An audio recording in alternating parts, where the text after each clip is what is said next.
はこいつと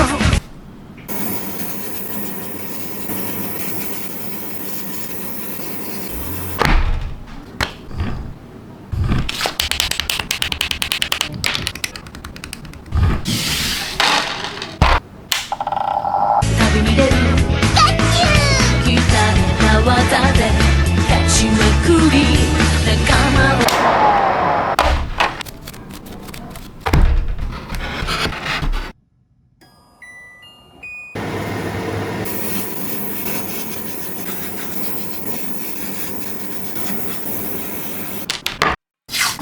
増やして次の街へいつもいつ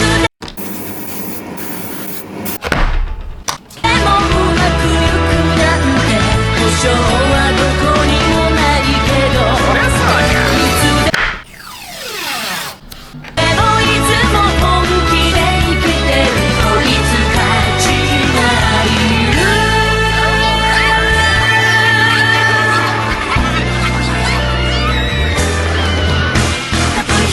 水の中草の中森の中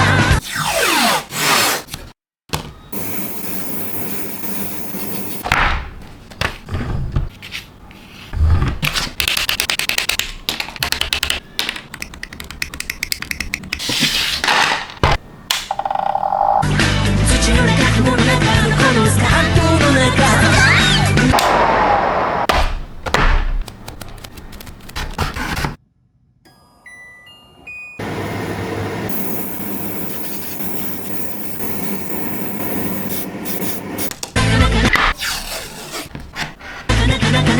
なか大変だけど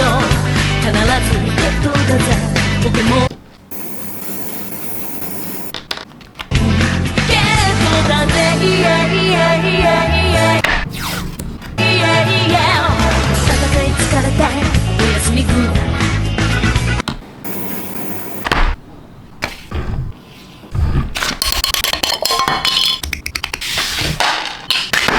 まぶたを閉じれば蘇る炎が燃えて風が舞い